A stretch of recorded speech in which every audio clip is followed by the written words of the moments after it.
By the winter of 1944, a dark and heavy cloud of psychological dread hung over the American armored divisions as they bled their way toward the German border. For years, the M4 Sherman had been the workhorse of the US Army, a reliable and mass-produced machine that had performed admirably in North Africa and Italy. But as the Allies pushed into Northwest Europe, they encountered a terrifying new generation of German big cats, the Tiger and the Panther. These German tanks were not just weapons, they were mobile fortresses, equipped with high-velocity guns and sloped armor that made the Sherman's 75mm shells look like harmless pebbles. American tank crews began to live with a lethal reality. In a head-on engagement, they were effectively suicidal. The Sherman, nicknamed Ronson by the British because it lighted up every time it was hit, was becoming a symbol of American industrial compromise in the face of German qualitative superiority. The crisis reached its peak during the Battle of the Bulge, where German heavy armor tore through American lines, creating a panic that reached the highest levels of the Pentagon. The American philosophy of tank destroyer doctrine, the idea that tanks should only fight infantry and specialized lightly armored vehicles should handle enemy tanks, was proven to be a catastrophic failure on the muddy, frozen fields of the Ardennes. The American soldiers felt abandoned by their own technology. They were fighting a 1945 war with a 1942 tank, and the result was a mounting body count and a shattered sense of confidence. The Panzer myth, the belief that one German tank was worth 5 American ones, was no longer just propaganda. It was a tactical fact that dictated how every American commander approached a battlefield. In the shadows of this crisis, a secret weapon was finally being rushed to the front lines under the Zebra mission. This was the T-26E3, later designated the M26 Pershing. For years, the development of a heavy American tank had been delayed by bureaucratic infighting and the stubborn belief that the Sherman was good enough. But the blood spilled in Normandy, and the Ardennes had finally silenced the skeptics. The Pershing was designed to be the Panther killer, a machine that would finally put the American tanker on an equal or even superior footing with the German giants.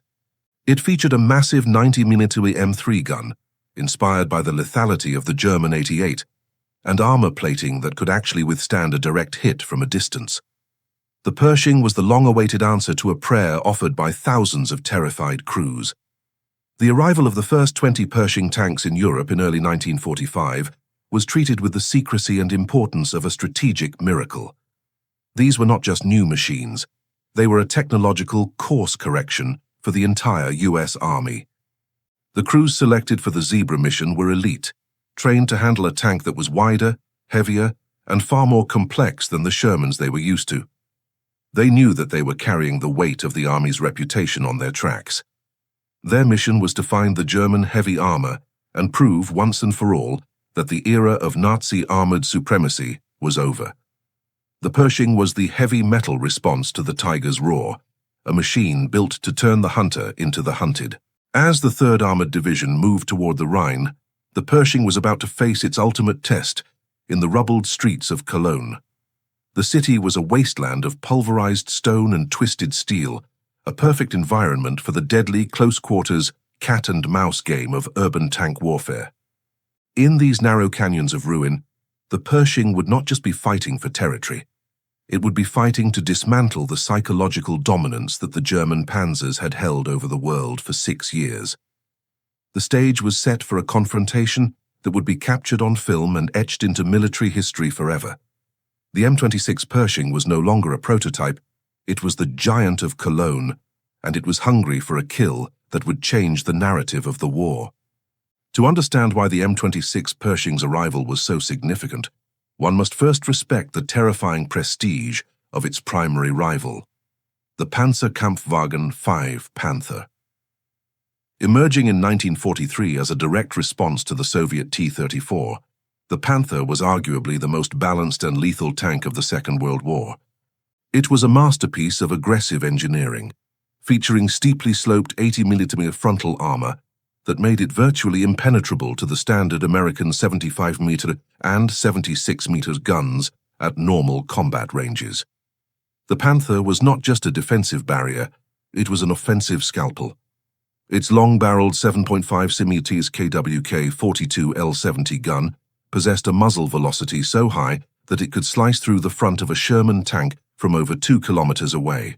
For the American crews, seeing the distinct low-profile silhouette of a Panther in the distance was often the last thing they would ever see. The Panther's reputation created a panzer superiority complex that infected every level of Allied military planning.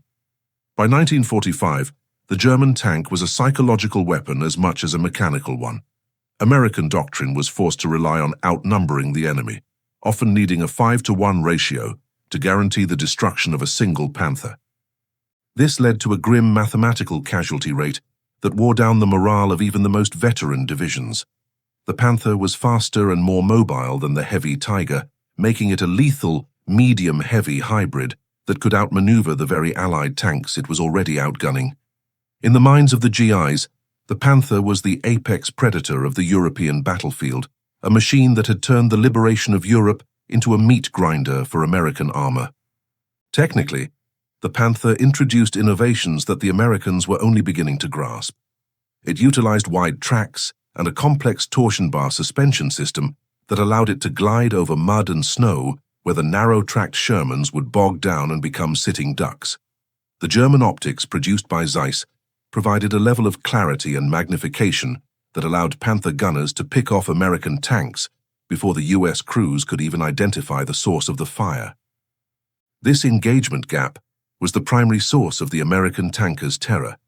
They felt like they were fighting a ghost made of 45 tons of steel that could kill from across a valley while remaining immune to any return fire. The Panther was the physical embodiment of German qualitative superiority, a machine built to prove that German steel was better than American numbers. However, the Panther was not without its Achilles heels, which the M26 Pershing was specifically designed to exploit. While its frontal armor was legendary, its side and rear armor were dangerously thin, and its mechanical reliability was famously poor. The Panther's complex interleaved road wheels were a nightmare to maintain in the field, and its final drive was prone to catastrophic failure under the stress of high-torque maneuvers. More importantly, the Panther's turret traverse was relatively slow compared to American designs, meaning that in a close-quarters urban brawl, a faster-reacting opponent could potentially get the first shot. These flaws were hidden beneath the terrifying aura of the Panzer myth, but they were the cracks in the armor that a 90mm armed Pershing was ready to pry open. By the time the battle for Cologne began, the Panther was the last remaining symbol of a dying Reichspower. It stood as the final gatekeeper of the Rhine, the one weapon the Germans believed could still punish the decadent Americans for their industrial arrogance. The German crews, though often depleted and undersupplied, still believed in their machines. They occupied the rubbled corners and hidden alleys of Cologne with the confidence of men who knew their guns could kill anything the Americans threw at them. They didn't know that the Zebra mission had arrived. They didn't know that for the first time in the war, an American tank was stalking the streets that didn't just match the Panther's power, but surpassed it. The shadow of the Panther was about to be eclipsed by the shadow of the Pershing. The M26 Pershing did not arrive in Europe through the standard bureaucratic channels. It arrived as a high-priority emergency intervention known as the Zebra mission. While the American industrial machine was capable of producing 50,000 Shermans, the development of a heavy tank had been plagued by the anti-aircraft versus armor debate back in Washington.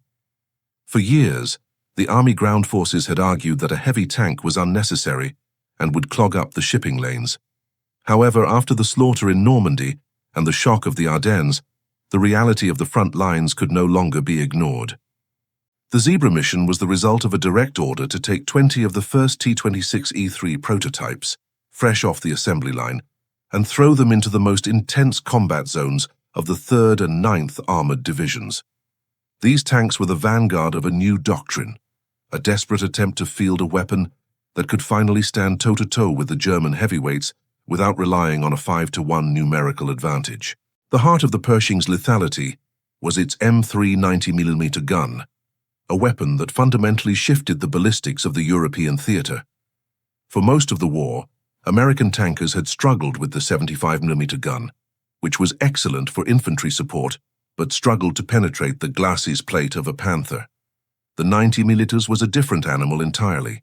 Originally derived from an anti-aircraft gun, much like the legendary German 88, the 90mm M3 fired an armor-piercing capped APC shell that could punch through 120mm of sloped armor at a range of 1,000 yards.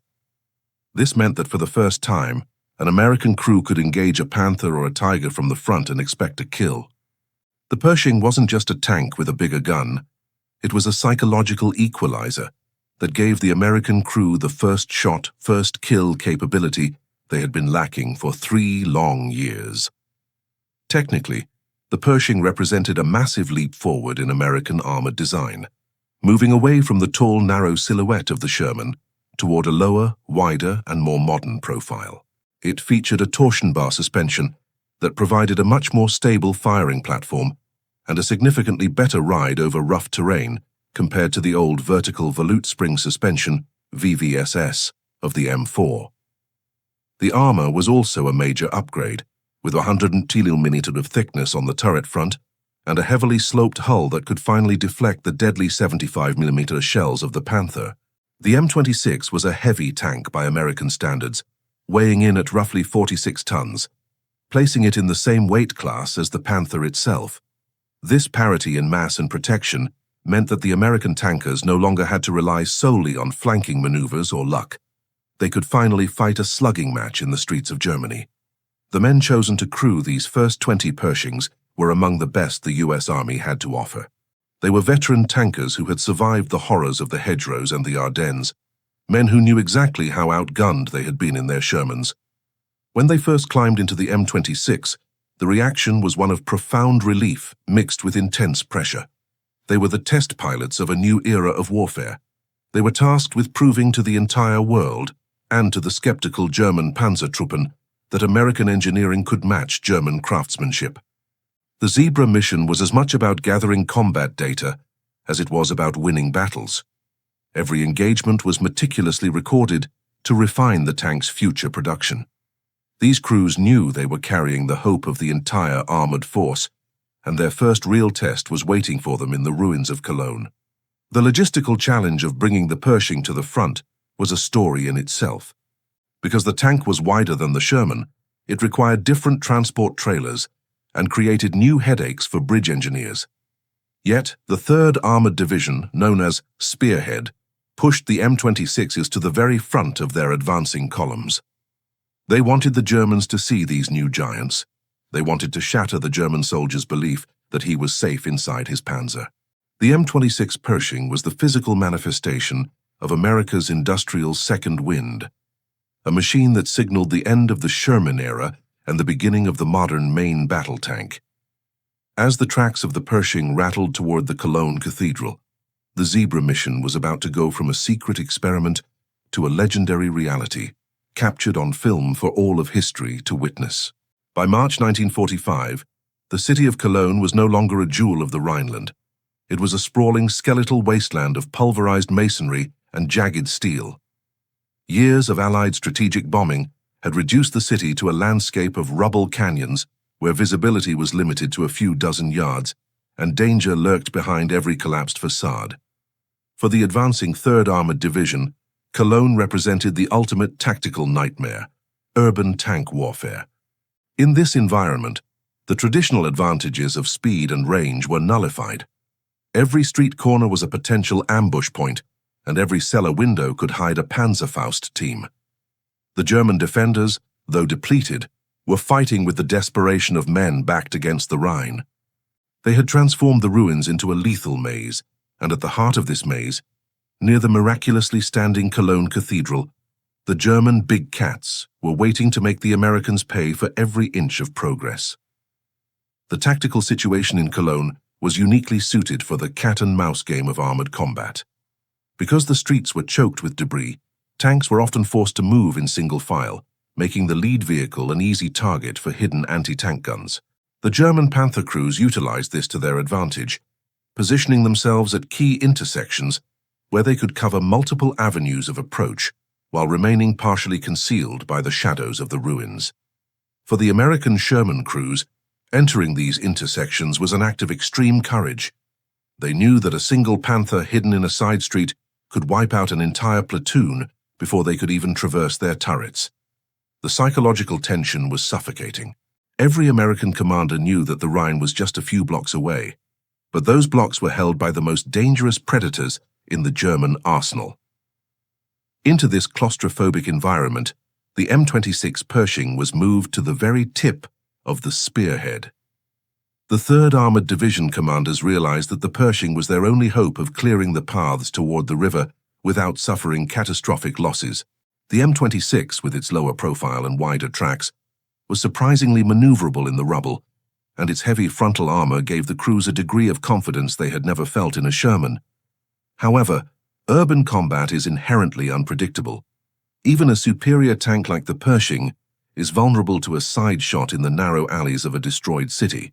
The crew of the Pershing, led by Sergeant Robert Early, had to operate with a heightened sense of situational awareness, coordinating closely with the infantry squads who cleared the buildings floor by floor to prevent German soldiers from dropping grenades or satchel charges onto the tank's thin engine deck.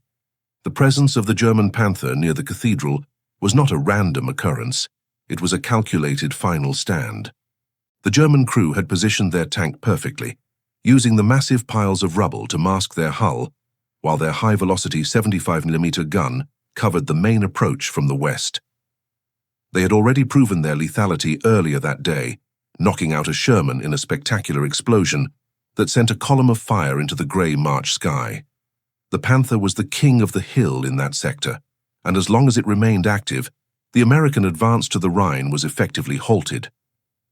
The stage was set for a confrontation that was not just about 2 tanks, but about 2 different philosophies of war, the fading glory of German big cat supremacy versus the rising tide of American technological parity. What makes the approach to the Rhine in Cologne so unique in military history is the presence of the camera. Signal Corps cameramen, including Sergeant Jim Bates, were embedded with the 3rd Armored Division, filming the advance with 35mm handheld cameras. They were capturing the raw, unvarnished reality of the urban struggle. This meant that the tension of the soldiers, the smoke of the burning ruins, and the final moments of the Panther were being recorded for posterity. The giant of Cologne was not just fighting for a bridgehead. It was fighting in front of a lens that would broadcast the end of the Panzer myth to the world. As the Pershing rounded the corner near the cathedral, the air was thick with the smell of diesel, cordite, and whetstone, and the silence of the ruins was about to be shattered by the roar of a 90mm gun. The climax of the battle for Cologne began with a moment of horrific clarity that would set the stakes for the Pershing's arrival. A few blocks from the great cathedral, an American M4 Sherman of the 3rd Armored Division turned a corner and came face to face with the hidden German Panther. The Panther's crew, veteran and lethal, fired immediately. The 75mm high-velocity shell struck the Sherman with such force that it ignited the ammunition and fuel instantly, turning the tank into a pillar of fire. 3 of the American crewmen were killed instantly.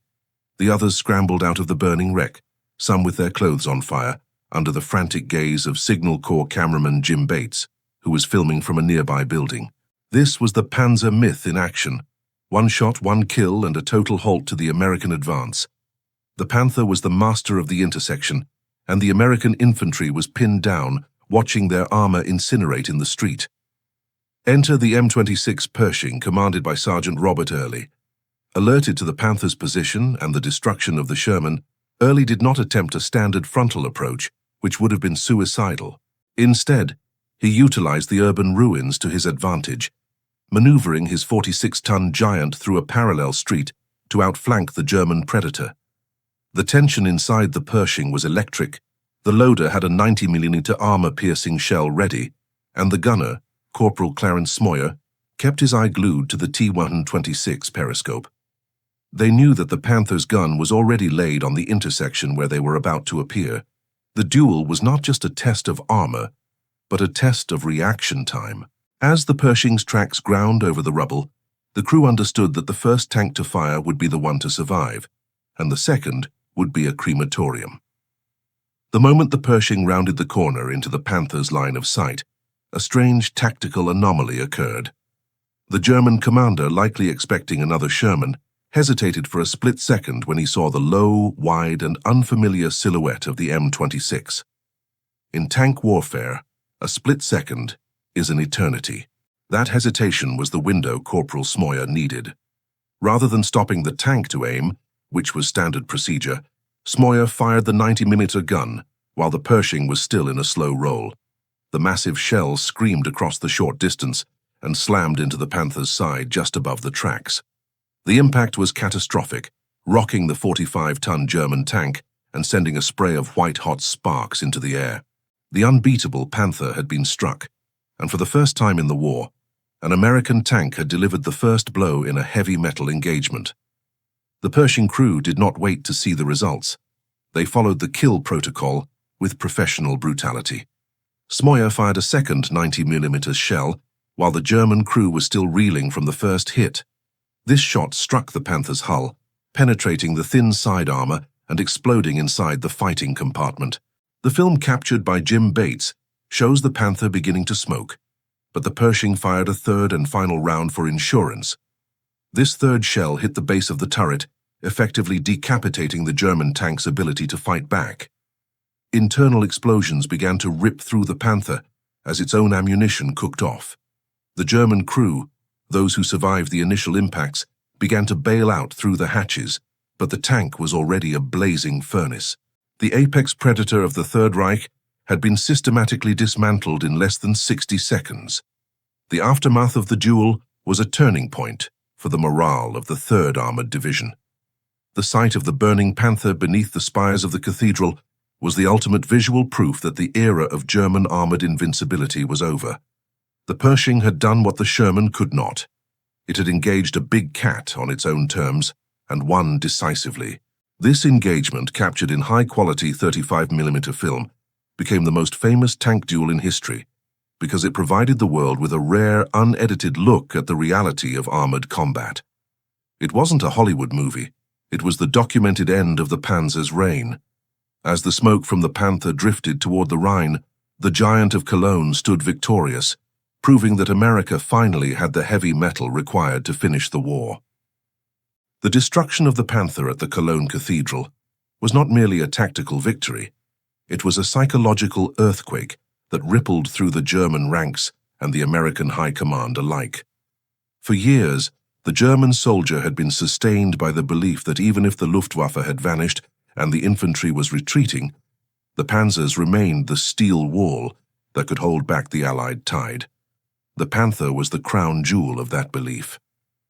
Watching their most advanced armor being effortlessly dismantled by a new unknown American giant was a traumatizing revelation for the German defenders in Cologne.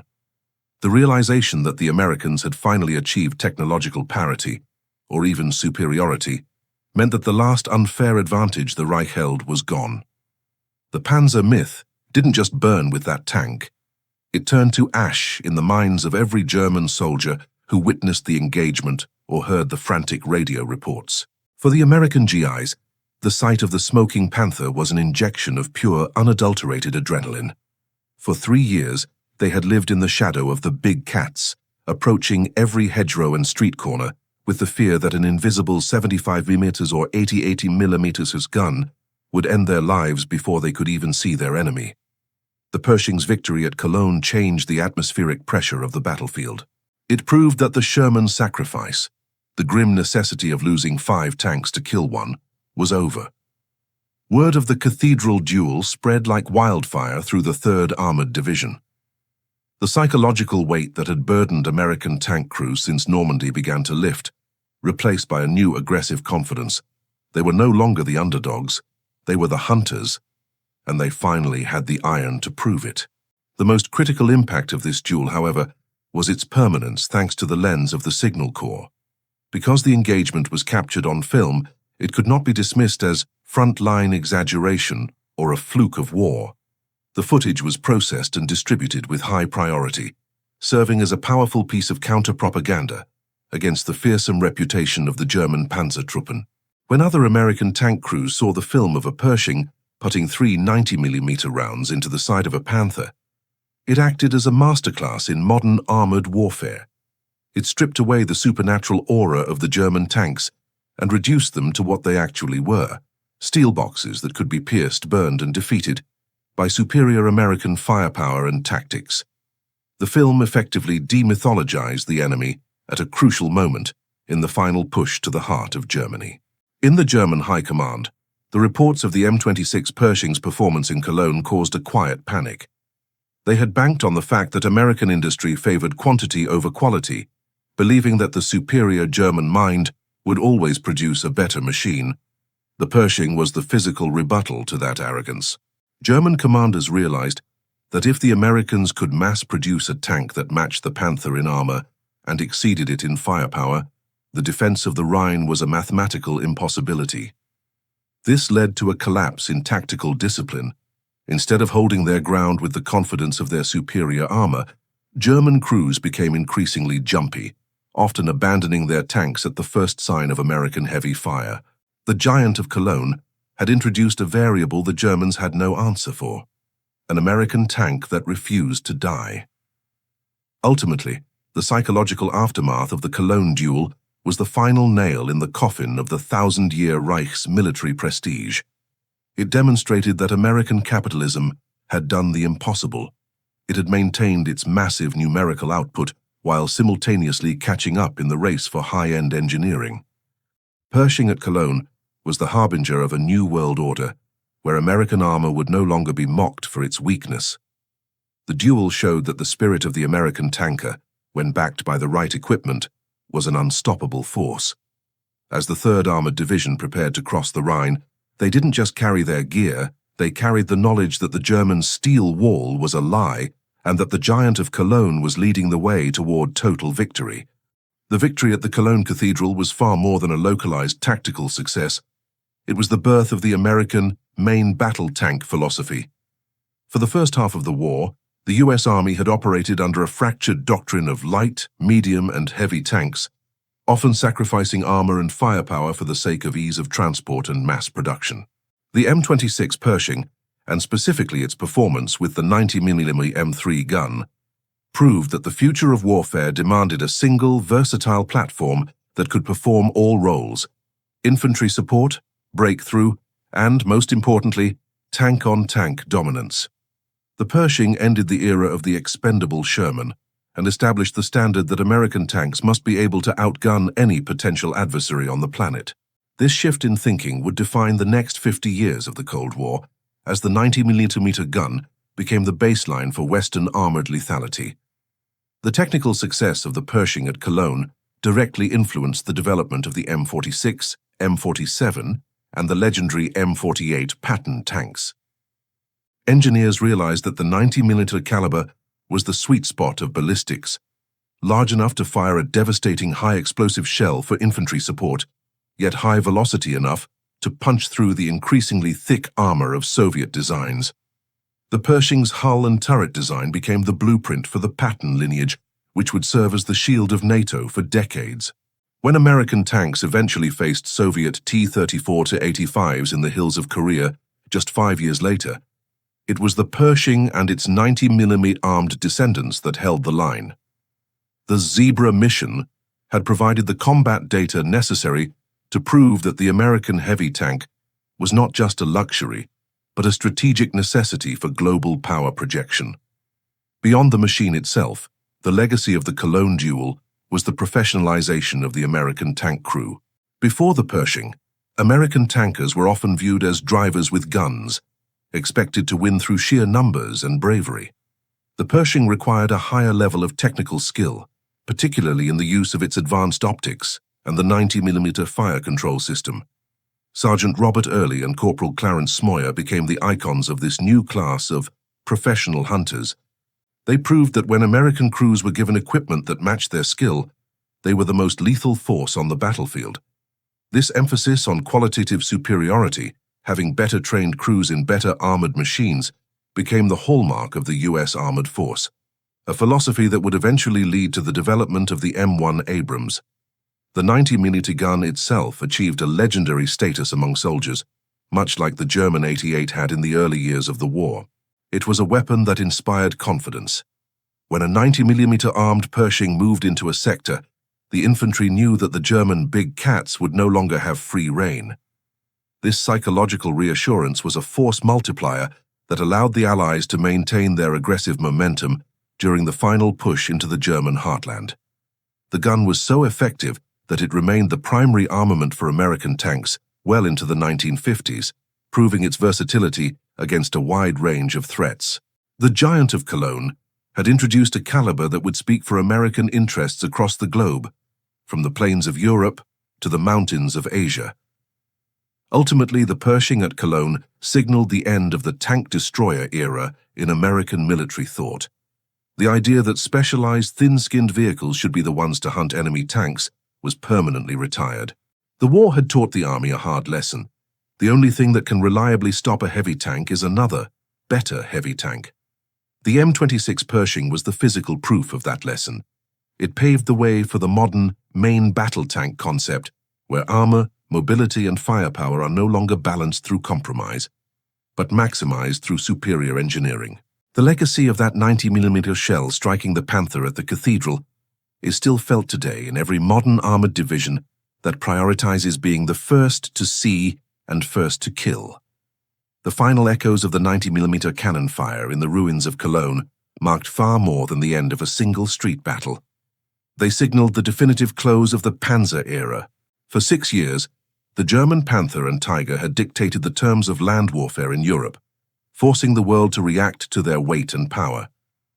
But on that March day in 1945, beneath the shadowed spires of the cathedral, the M26 Pershing delivered a final kinetic verdict. The German monopoly on heavy armor was over. The Pershing's victory was the physical manifestation of a global shift in power.